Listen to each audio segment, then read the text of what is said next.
Hey, how we doing out there, everybody on YouTube? Thank you for tuning in today's episode of Prehistoric Companions. I'm Dylan Schultz. I make videos about reptiles, reptile care, breeding, occasional art content. I'm still trying to get some art projects put together. I've been doing a lot of reptile pieces, making snake earrings, so I've got some content, reptile art content coming your way soon. It's been a while since my last posting. I'm a 5th grade science teacher by day, and it's approaching the end of the school year, so things have just been absolutely nuts. I'm not gonna lie, I've been exhausted. I come home and I'm just drained and have had no energy to keep up with regular postings.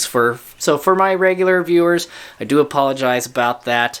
Trying to get a bunch of small videos edited, that way they're finished and I can just upload and hopefully keep regular content coming your ways. But anyways, I came home from work not too long ago, and I have been keeping an eye monitoring my very first clutch of ball python eggs ever.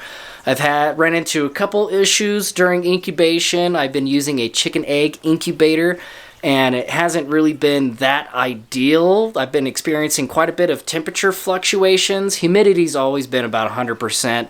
That's good, but it doesn't seem to be that well insulated, so I was just like, oh my gosh, these things, they're not gonna hatch. I've been panicking and like every day thinking like, am I gonna be successful? Is this gonna work out? I just had no idea what to expect. But to my surprise, I came home and one of the eggs that started getting mold on it and seemed like this egg's not gonna hatch. It's all shriveled up. To my surprise, that was the first one to emerge. I'm gonna go ahead and cut these eggs, the rest of these eggs today, take you guys along for the ride, show you a hatchling rack that I built last weekend, just in the nick of time.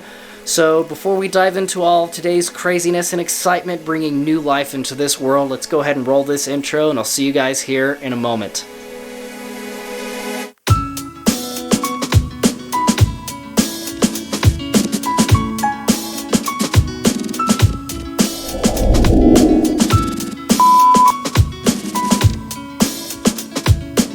So this is the 59-day mark. I just got home from work and thought I'd check on these eggs, just make sure the temperatures and humidity are where they need to be. I've been trying to check on that regularly.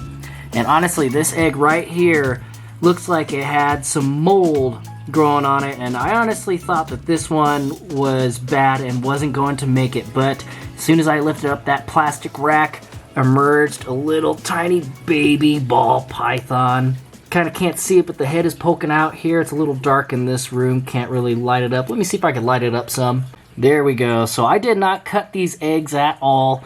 This one just started pipping and emerging, so I suspect the rest of these eggs, the rest of these look really healthy, no signs of mold or anything, and these little babies should be popping out probably within the next day, over the course of the night. Not really sure, but oh my gosh, like, I just can't believe it. This is my first time breeding ball pythons, and I wasn't sure how this whole process would go. I've been trying not to mess with these eggs too much and make sure the temperatures and humidity, all that stuff was on point. I have been using this chicken egg incubator, and honestly, it hasn't really been totally ideal. It's been kind of difficult trying to monitor the temperature ranges, but apparently it did pretty okay considering that this egg, that this little brand new baby ball python is coming out to say hello. Okay, so we have the one egg so far naturally pipped by itself. I got some very sharp shears here. I'm just going to, a lot of people use razor blades. I don't quite feel comfortable doing that, so I'm going to use these really sharp shears. I'm just going to take, like, this egg here is perfect. I'm just going to slit this side right here to make sure that I don't potentially harm the animal inside. And just check on the rest of the condition of these babies and give them a little help, head start to life here. Kind of just see what we got going on in here. Got a little head poking out there. Pretty sticky, all this fluid and stuff inside the eggs, but yeah, this will definitely just help them get a little head start to life.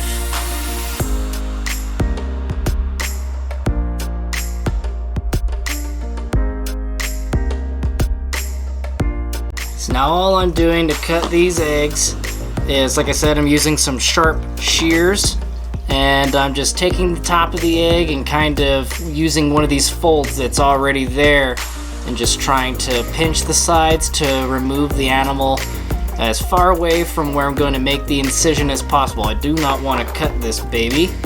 So then I'm just gonna create a little incision, cutting along that fold.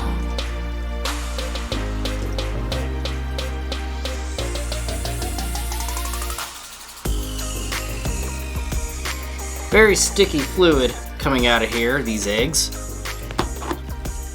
And then we'll go ahead and put this egg in the box with its brothers and sisters here. There we have it. All 11 eggs are cut. And to my surprise, we got some really amazing development.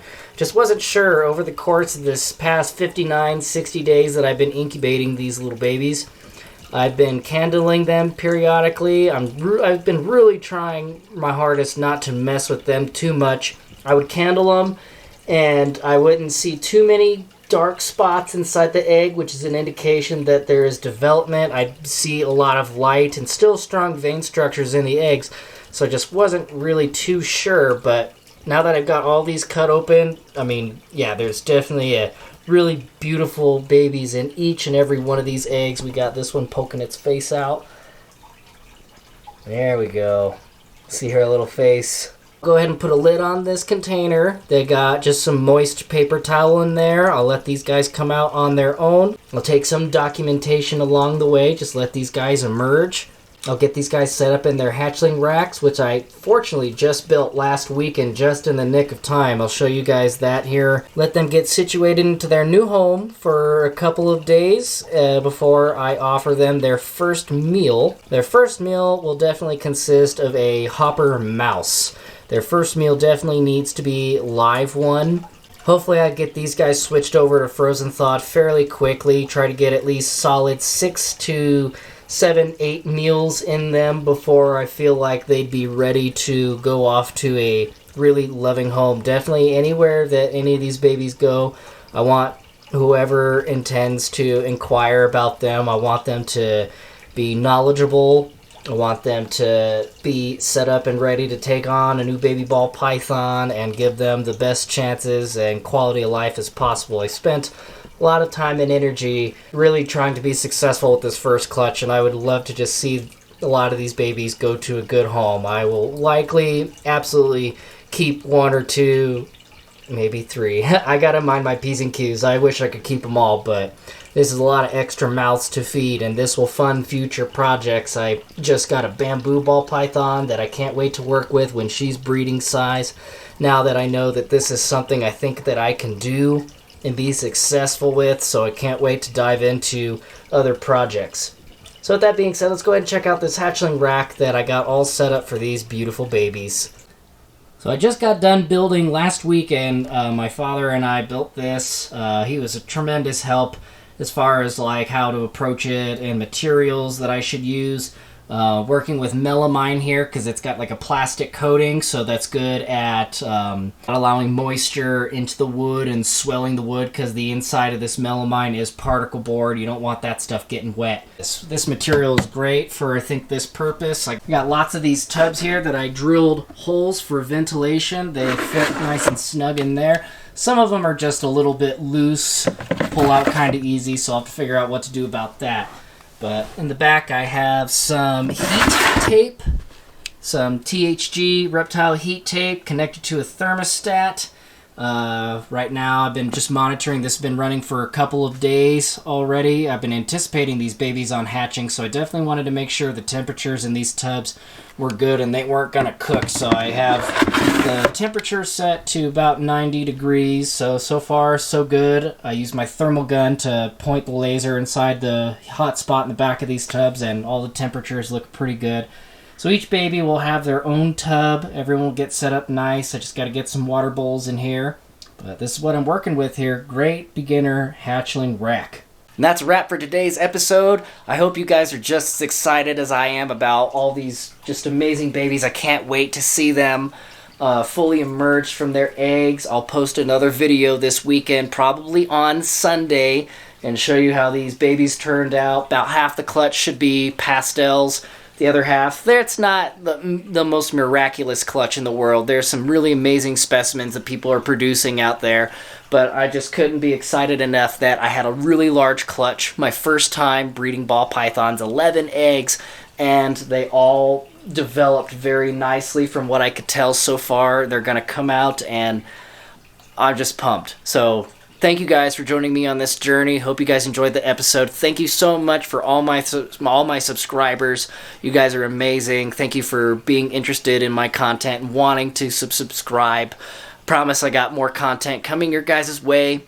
So that being said, you guys have an amazing weekend. Be safe out there, and I'll see you in the next one, all right? Peace.